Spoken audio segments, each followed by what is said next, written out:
see all kinds of different vehicles, right? Cars, trucks, buses, vans. For the most part, we really don't care what those vehicles are, so long as the drivers are staying in the lanes, not doing anything crazy, it's no big deal. The same thing is true when you're out on the lake. You see all kinds of different vessels. You can see speedboats, paddle boats, canoers, kayakers, fishermen, people that are sailing and whatnot. For the most part, as long as those people are doing what you expect them to do, they're staying within the rules, they're not acting crazy, you don't really care so much about what that vessel is. And I like to imagine you're back on J again, and now coming towards you is a monster truck, I mean bigger than that truck, one that takes like a lane and a half or so, kind of crush cars and stadiums, that sort of thing. If it's me, I know I'm getting off the road, and I'm sure the same thing is true for you. Well, when these wake boats are enacting in advanced their surf mode, it's much like a monster truck. I mean, if I'm on a pontoon boat, I need to know exactly where they are and what they're doing to give a lot of distance for them. If I'm a fisherman, I probably pull up my anchor and find some place that's calm that I can fish in. If I'm one of the little kids at one of the camps on the lake, trying to keep my canoe or my kayak sunny side up, I'm paddling for shore as fast as I can. When the board thinks about putting a ban on the use of these boats as surf mode, we're not talking about a ban for using them for tubing or water skiing or cruising or even fishing off if you wanted to. But in that surf mode, they really rule the waves. They dictate what happens on that lake. And you might think, well, I hate to put a ban on that because I'm infringing on the rights of the folks who own these multi-$100,000 boats. But I'd like you to also consider the rights of the other people on the lake who have to watch out for these monsters of the lake and have to avoid them. I would encourage the board to not consider any sort of compromises that would cause distances or depths short of a complete ban. Because the folks who operate this boat will have no idea what depth that the surf boats are operating in, how far they are from other boats. I think having anything short of a complete ban is equivalent to having no importance in that at all. Thank you very much.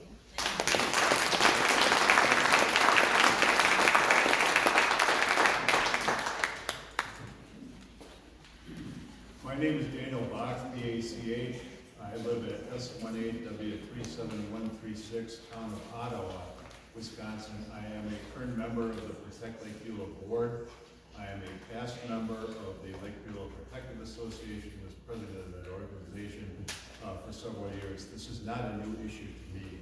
This came up several years ago when I was president of the Protective Association Board, and we looked at it carefully and worked with the town board as well as the police department at that time. Over the years, I've heard three arguments basically against having an ordinance banning wake surfing, and those break down pretty much as follows. First of all, it doesn't cause any real harm, or there's no evidence that it does. Others will speak to that issue, and I'll respect the invitation not to address that again or repeat those arguments. It also causes property damage, and I've personally witnessed the property damage that's caused by wake boat operation. My relative's dock was completely obliterated by the actions of wakeboarding. And I'm an attorney also. When people come into my office, we look at two issues basically, causation and remedies. Causation addressed by others, remedies. What's the remedy for property damage? Well, if you could find the perpetrator, possibly track them down and remedy that situation. What's the remedy for damage to the natural resource? There is none. The second argument I've heard is that the public trust doctrine gives everybody access to the lake and the right to do what they want with it. That's not exactly true. Within limits, we all have to balance out the interests of some of us versus the interests of others. How do you balance out the interests of those who have been harmed by wakeboarding activity versus the interests of those who want to engage in it? Because I asked for a show of hands, how many here in this audience have been negatively impacted by the activities of wakeboarders? Several of them. The public trust doctrine also importantly protects the resource itself and imposes an obligation on us and on this town board to take action to protect the resource itself. Third argument I've heard is, well, we can deal with this problem through education and enforcement of existing ordinances. That has not worked.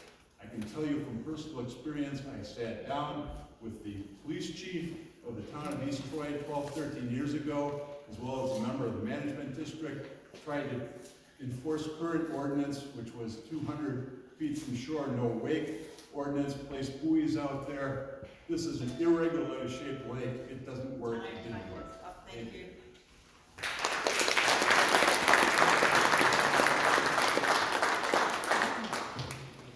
Hi, my name is Tom Manenboger, and I am the president of Protect Lake Beulah.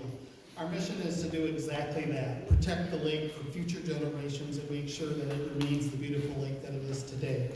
We've created a coalition of all the camps and organizations that are on the lake. They represent 3 miles of natural shoreline, which is very critical to the health and the well-being of the lake. They also bring in 2,500 touch points of people to the lake each season. And all those parents of those camp kids shop at our stores. They bring revenue into this community. It is a great asset. The DNR recognizes this, and we're getting grants because they recognize that this is an important part of our lake and how it helps to maintain it to be as pristine as it is. I'd like to read a letter from Divine Word. They said, "Thank you for reaching out to us regarding the wake boat usage on Lake Beulah. We remain committed to preserving and protecting the treasure that is Lake Beulah and the habitat that it provides for fish, birds, and other native species while promoting environmentally responsible recreational use of the lake now and in the future. Given the size and depth of our lake and the environmental sensitivity of the shallow marshy areas that support this wildlife, we support a ban on wake enhanced boating on Lake Beulah and add our name to the attached letter, as the other camps did as well." So, my commitment to these camps and to everybody that is on the side of a ban for wake surfing is our organization will continue to fight this fight until the protection is actually there for this lake. That even if we decide to do an ordinance, we will continue to do the collecting of the data. It all resides on our website. Please go and see it. I keep hearing that there's not data. There is very strong data there, and we're doing other tests. We're going to be proving that 200 feet is not nearly far enough to protect the shoreline of Lake Beulah. So, all the past presidents of this organization and leaders that have led this lake, I checked in with each and every one of them, and they all support a ban. So, I ask for you to continue to support us in our organization as we live our mission, which is to protect this beautiful lake that we all share.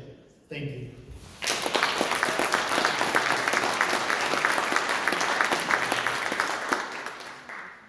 Hi, I'm Castellari, 743 Grandview Drive. For 20 years, our family has had a home on Lake Beulah.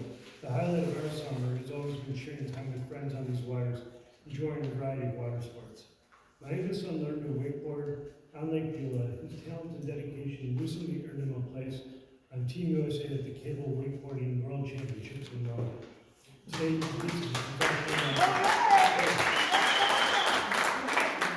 competes at the professional level with sponsorship from Slingshot, a wakeboard manufacturer. We consider ourselves environmentalists first and water sports enthusiasts second. Our family would never support activities that endanger Lake Beulah's natural beauty or limit others' enjoyment of this shared resource. The solution isn't banning wakeboards, but implementing existing regulations properly. East Troy ordinance already requires no wake buoys at 200 feet from shore and clearly marking sensitive areas. Currently, most buoys sit at just 100 feet, and sensitive areas beyond this distance remain unmarked. Scientific studies confirm that up to 200 feet from shore, wakeboat waves are comparable to those of other boats at 100 feet. Despite the incorrect buoy placement, I've observed no shoreline erosion in our property in 2 decades. Nevertheless, these buoys should be properly positioned as a precautionary measure.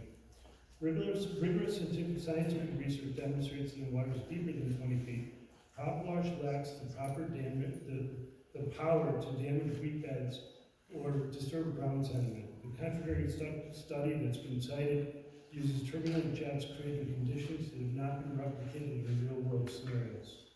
To the extent that there is documented lake bed damage, it could have been prevented through proper enforcement of existing no-wake ordinances and proper marking of sensitive areas. Rather than an outright ban, I propose a three-part solution. Provide clear guidelines to all voters about responsible operation through mailers and postings at the boat launch. Correctly place and monitor no-wake buoys at the mandated 200-foot distance and properly mark all sensitive areas. And establish reasonable limitations on both boat displacement, power, and wake height for all wake craft, so that as technology advances, boats don't exceed the parameters that are safe for our lake. This balanced approach protects the Beulah while preserving everyone's ability to enjoy it. Let's not limit a cherished activity for many families when we can instead promote responsible use through education and proper enforcement of existing and reasonable regulations. Thanks for listening.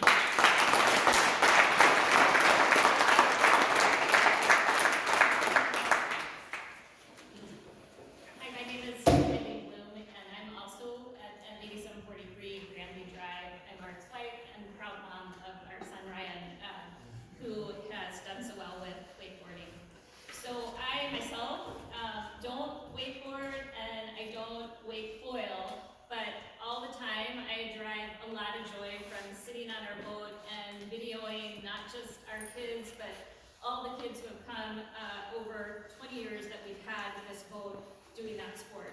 And I really think that Lake Beulah should be a place where everyone can do their sport, and not one sport should try to be banning the other sport. And I've been hearing a couple of things, and two of the things I wanted to address are, first, I heard one of the speakers talking about how there's these big boats that create the ballast water and it knocks them out of the way. Well, I'm a paddleboarder, and I can tell you there have been tons of times when somebody's been combing on their boat and they're just pulling a tube. Or there's a jet skier that comes right by me, and I sort of feel like all of a sudden I've become a wake surfer. But that doesn't mean I think that jet skis should be banned, and it doesn't mean that I think that boats carrying tubes should be banned. Instead, I think there's a place for everything on the lake. And if you're super sensitive, for example, we have the no wake times. So if you want to go out and kayak, you can do that quietly. If you want to fish, you can do that quietly.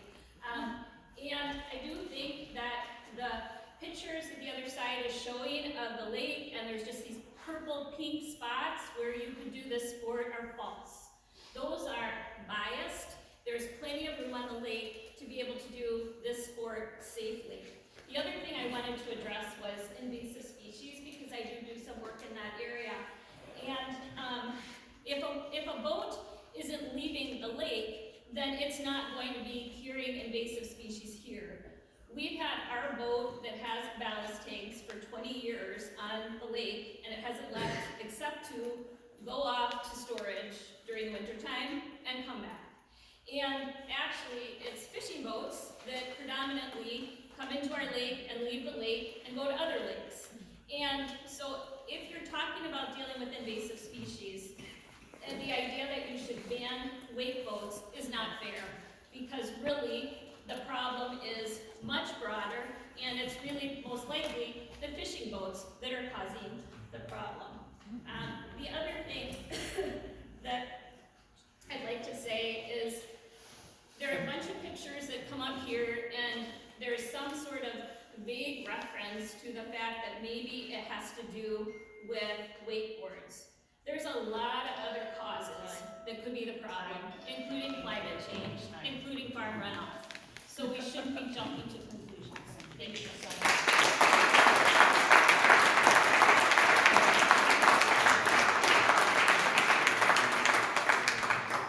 Good evening. My name is Lance Rosemeyer. I live at N9451 Island Drive in Quantico. I wanted to give a sharing how pleased I was when Protect Lake Beulah brought in Tim Ellinger to facilitate the discussion around the wake enhancing issue. I attended all those meetings, felt truly heard, and gained a much better understanding of different perspectives involved. Like many others, I want this lake to remain healthy and accessible for everyone to enjoy. However, at some point the process seemed to shift. The meeting stopped, and I began to notice that only the data and reports supporting PLB's preferred outcome were included in public records. Information and viewpoints that didn't align with their narrative were excluded. It felt now like the approach moved away from a science and to a popular vote, a vote like the one we had tonight here. But it became clear to me that the aim at the securing, let me skip that. No one should feel manipulated or pressured, so those in position of influence can shape the system to suit their goals. The PLB also openly backed a public candidate who seemed to align with their agenda.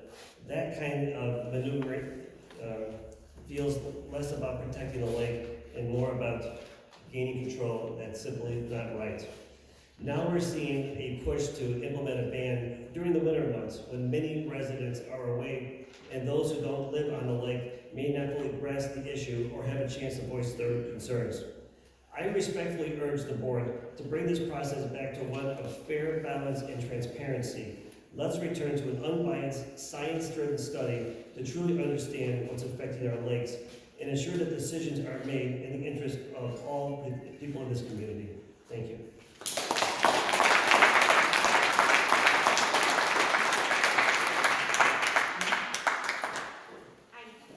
My name is Nancy Schmidt, and I'm reading this for Randy Schmidt, who's not here tonight. My name is Randy Schmidt. I am a full-time resident of East Troy Township, and I've lived in Lakeview year-round since 1989. For over 3 decades, I've enjoyed everything this beautiful lake offers, and I care deeply about its health, its future, and the community that surrounds it. Tonight, I want to speak in support of wake surfing and to push back against the growing effort to ban it outright. Let me be clear, I believe in responsible boating. I believe in protecting our lake, but I do not believe that banning wake surfing is the right solution. Wake surfing is a sport that many, including my family and friends, have enjoyed safely and responsibly for years. It's a great way to connect with people on the lake, especially the younger generations, foster a love of being on the water. But lately, it has become a scapegoat, blamed for all sorts of environmental issues, many of which are far more complex and require a broader lens. Unfortunately, the group advocating for a ban on wake surfing has relied heavily on studies that are not conclusive. These studies are often cherry-picked, lacking reproducible data, and presented without the context necessary to understand the whole picture.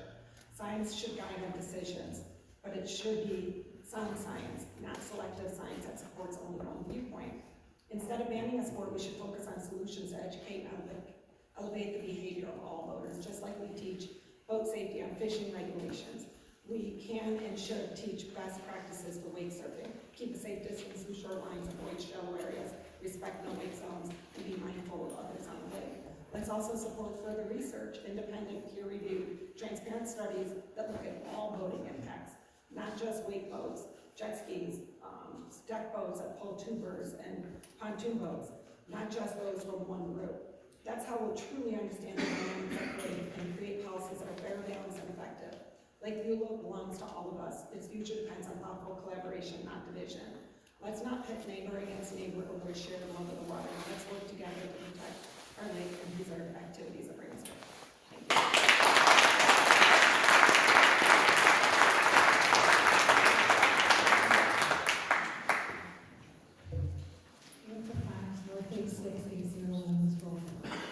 I love kayaking, and it's something I do it's peaceful at night, and I do waves, the way that talking about paddleboarding and waves. There are waves that knock you around, and the waves from a wave surfboat are, when you're breaking hands, are definitely different. Personally, I've been slamming rocks against the shoreline, inside the wave zone. And our problem is the waves go in, they connect out, and they create these triggers, and you literally can't get out of it.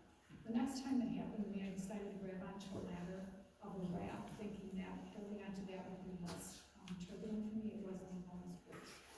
So those are just some examples I could say about kayaking. However, the most terrifying was witnessing a small-sized pontoon boat with an elderly couple on board. They were heading back into the boat launch when a big surfboat and Megan Hansen drove in front of them. The pontoon boat was small. It wasn't a large one, I say 16-foot boat. The boat was thrown all over the place. I could hear the woman screaming. I was actually surprised and honestly relieved that it didn't pitch forward. When the couple arrived at the launch, I went over to offer to help clean up the boat, started saying everywhere was still, she was still crying and shaking. The man just wanted to get off the lake. Somebody drove him up to the launch, and I just stayed down there where we were just trying inside the boat, basically didn't move. There are many experiences similar to these. People are unable to be on the water with grandkids due to safety. There's youth in smaller boats, and strong people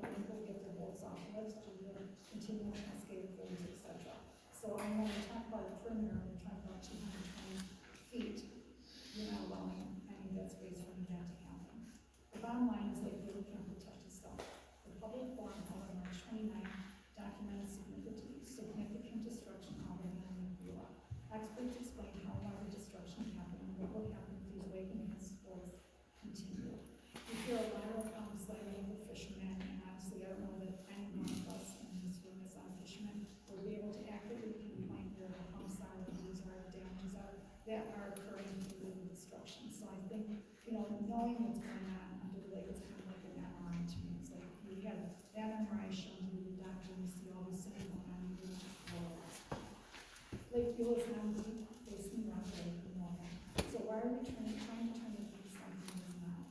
It's kind of like trying to shove a size 9 shoe, size 9 foot into a size 7 shoe. And I guess I would just ask people to look at some of the letters that were sent in for this meeting, to look at what people are experiencing, putting a lot of them out here, and on both sides of it, what they're seeing with that, because I think it does tell them what they're doing. Thank you.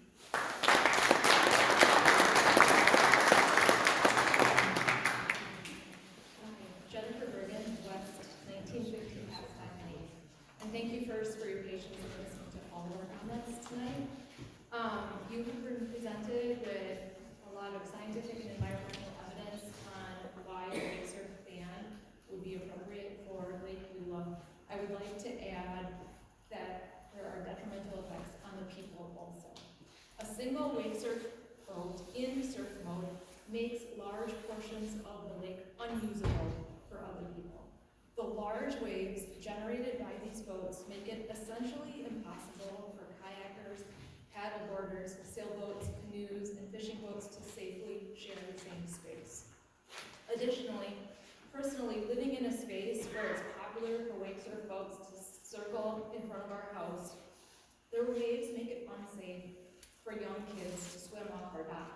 There are large waves, they're not strong swimmers, it's just unsafe. So there are essentially no weekend hours when it's safe, aside from early morning and after 6 p.m. when we can use our dock for swimming.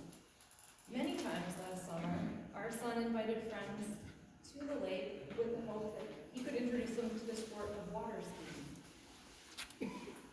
Unfortunately, when there's a wake surf boat out, the large waves that are generated dash their hopes. You can't teach a new skier how to ski with rough water like that. No wind or other boat creates a comparable wave. Surf boats essentially not allowed to wake, they make it unusable for other people. Our waterways are meant to be a shared natural resource.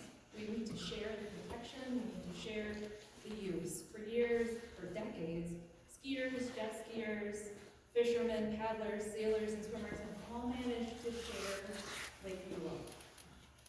On a lake the size, the shape, and the depth of Lake Beulah, just one wake surfing boat in surf mode results in a monopoly and makes it unusable to others. It takes away from other users and endangers those who attempt to share the space. Thank you for the opportunity to share my concern. I hope you will take it along with all of the other scientific and environmental evidence that you've heard and consider banning wake surf boats in surf mode on the lake. Thank you.